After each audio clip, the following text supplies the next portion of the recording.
After a game like this, it's natural to have a lot of questions, wondering why things are happening the way they are. Not really sure on a whole lot of stuff. But there is one thing. There's one thing there's an absolute truth about it that we can pinpoint and say, yep, I know exactly what that is. And that thing just happens to be the fact that these late night West Coast start times suck. Yeah. Woohoo! This is not. We are in a snow week. Yeah. Can't get any better. Hello, welcome to Hawks Recap. Game 51 just ended in the other room, and now I get to record this video for you all 2 hours later than usual. I was hoping a victory would send me off to sweet dreams tonight, make it a little bit easier to sleep, but that's not going to be the case because the Hawks lose this one 4-2 to the Canucks in Vancouver to start off their two-game Western Canada road trip. The thing that makes this loss especially heartbreaking is the fact that the rest of the Central Division teams that played tonight ended up picking up at least 1 point, except for the Blues, but they're way up above us in the standings that their results really don't matter all that much. The teams that do matter, that we're battling for, trying to find a way to pass in that playoff hunt, they just gained points on us. Not only that, but this loss comes at the hands of a bottom 5 team in the league in the Canucks, a team that's still in the midst of a rebuild, a team you would expect to beat, a team that hasn't been very good at home this season. And not only do we lose tonight, but we've played them twice now this season, and we lost 5-2 and now 4-2. We have not picked up a point against them, a single point. If you can't pick up points against a bottom 5 team, then what's the point? But it wasn't all doom and gloom for the Hawks in this game. In fact, the first period was a pretty darn good period for the Hawks, a solid effort for sure. It wasn't a dominating period, but they blocked a lot of shots. They outshot the Canucks. They had 6 odd-man rushes. They could not capitalize on any of them, which would end up coming back to haunt them, as we would find out. But they did a good job countering what the Canucks were doing, and the Canucks were really trying to throw their body around and be physical against the Blackhawks.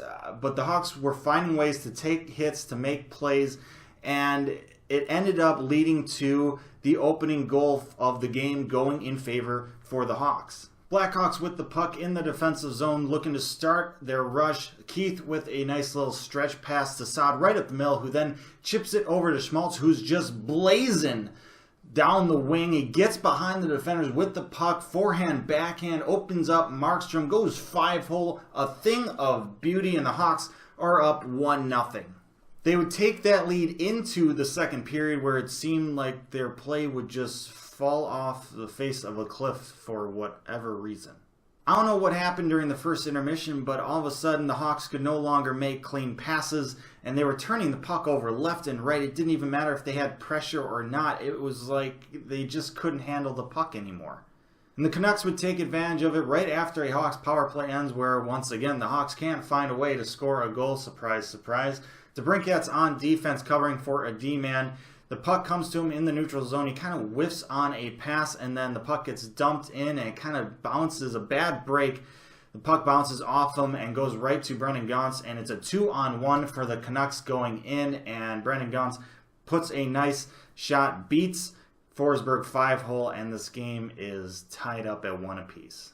Then about halfway into the second period, the Canucks with offensive zone pressure. The Hawks just can't find a way to clear the puck out of the zone. Canucks get it back to the point where the defenseman shoots, and Bo Horvat tips the puck 5-hole right in front past Forsberg, and the Canucks take a 2-1 lead in the second period.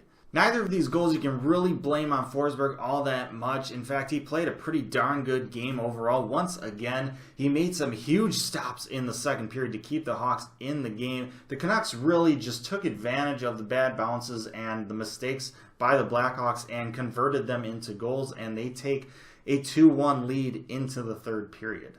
Now, going into the third period with a 1-goal deficit isn't the end of the world. It's one of those things where, yeah, it's not where you want to be, but the game is still up for grabs. Basically say, yeah, we had a bad period. Let's shake it off. Let's come out firing and let's get an early goal in the third period. Let's tie this game up and let's go from there.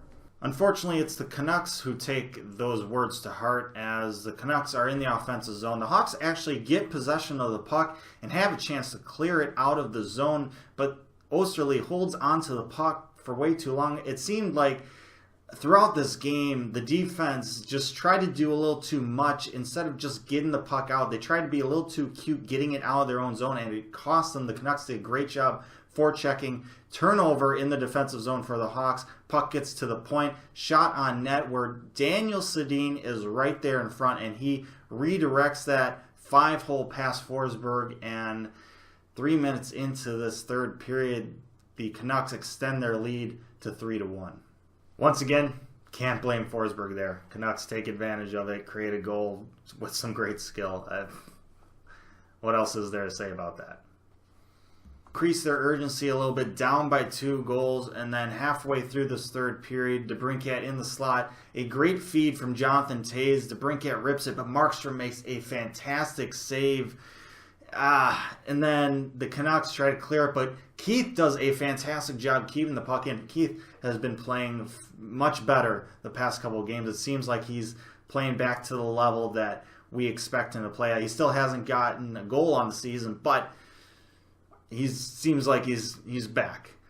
Anyhow, he keeps the puck in, and Toews gets it, drops it to DeBrincat, who just then rips a shot bar down against Markstrom, and we're back to a 1-goal game, and there's a half a period still left to play. Plenty of time. The Hawks can still tie this game up. We can still salvage this game.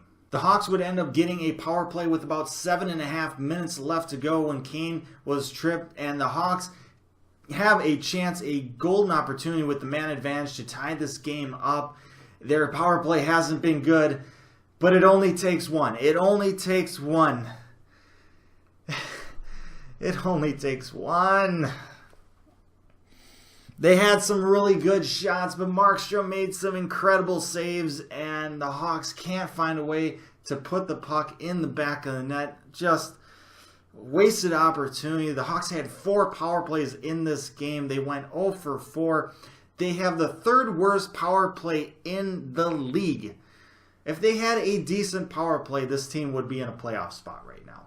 And then in cruel fashion, with about 3 minutes left to go in the game, the Canucks have a 2-on-3, and Eriksson just throws the puck in front, and Brendan Gaunce outmuscles Seabrook and tips it in past Forsberg to make it 4-2 and essentially seals the game.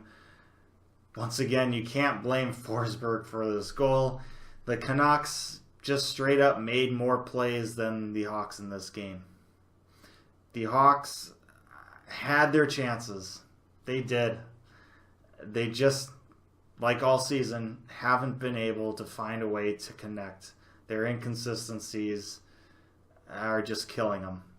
The future is bright for this team. There's a lot of great young talent and a lot to be excited about, but this year it just seems like it's not going to happen. I don't know. The Hawks were on a 2-game winning streak. This was a perfect opportunity against a bottom 5 team to extend that streak and just keep pace with the other Central Division teams, but they can't find a way to do it. And I don't know if this is the nail in the coffin, but it's hard to still be hopeful after a result like this. The Hawks go to Calgary next to face the Flames, another team that's basically right where the Hawks are in the standings, fighting for a wild card spot. A victory against the Flames would be very hopeful for my thoughts on how this season is going to go, because I'm still hopeful for the playoffs because I see the talent of this team still. I see the bright spots of it. But after games like this, after results like this, it's so tough to continue being that hopeful. Let me know your thoughts down in the comment section below. Thanks for watching this episode of Hawks Recap. I hope you enjoyed it. Feel free to like, share, and subscribe. But most importantly, as always, stay safe, make good decisions. I'm going to go to bed, and I'll see you next time.